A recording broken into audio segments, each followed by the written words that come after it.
Dan, do you think the Vikings should be looking to move way up, like Graz is maybe alluding to, Jayden Daniels? If I were the ideal quarterback for Minnesota in this draft would be Jayden Daniels. He would be the guy that, style-wise, you would plug into Minnesota and be like, you could probably go kind of have a similar season to what C.J. Stroud did. I'm not going to say greatest rookie of all time season type stuff, but he would be the guy. Here's the thing with J.J. McCarthy, and I know Boog is going to get into this a little bit. He's the most consistent quarterback in this draft, and he's a play-action pass savant. Now, consistency. He's also not asked to do as much as the other guys.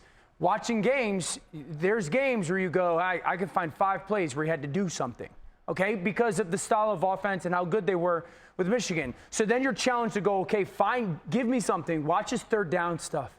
This young man, because that's where you're trying to find where it's not easy for him.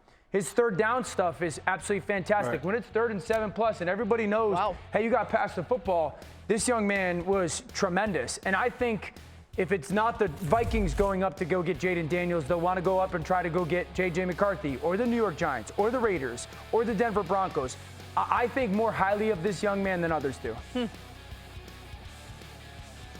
Here's why I can't wrap my hands around J.J. McCarthy at number 4, number 5. Like, I remember Bill Polian, who's a Hall of Fame general manager and put together a lot of championship teams, talked about, like, when you're drafting in the top 10, you need to be able to go up and say, okay, am I drafting a guy that has Hall of Fame potential? Am I drafting a guy that has all-pro potential? Am I drafting that type of guy in the top 10? And I get it. He may be the 4th best quarterback, but can we honestly say that J.J. McCarthy is the 4th best player in this draft? And that's why I have a hard time wrapping my head around it. And I understand how the Michigan offense played.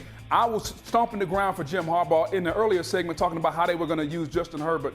But at some point, I want to see more consistency from the quarterback. I saw J.J. McCarthy against Maryland turn the football over several times. I've seen J.J. McCarthy also make big plays. So which one are we going to get? I just don't know if he's worthy of being drafted number 4 overall, and we don't look back 2 or 3 years from now saying, man, what the hell were we thinking taking J.J. McCarthy at 4?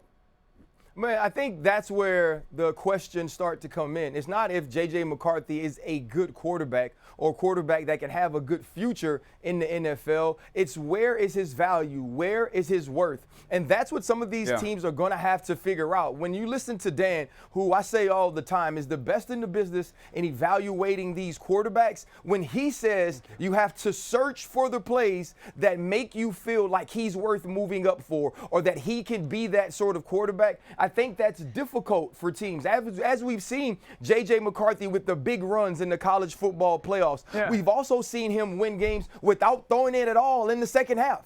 And I think when you have one of those players that you're going to draft in the top 5, you're looking for transcendent talent. You're looking for something about that player that is can't miss. And I don't necessarily know if J.J. McCarthy's tape at Michigan shows you that, even though he was a huge recruit who started very early and had a ton of success.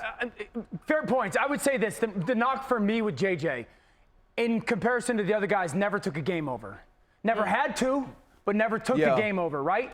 I would ask you guys this, like, what's the weakness in his game? At least because RC, you've texted me about, like, what do you guys find you sit there and want more from or more of? And you know what? I don't necessarily think it's a weakness in anything that he was asked to do, but there is a lot of things we've never seen him do.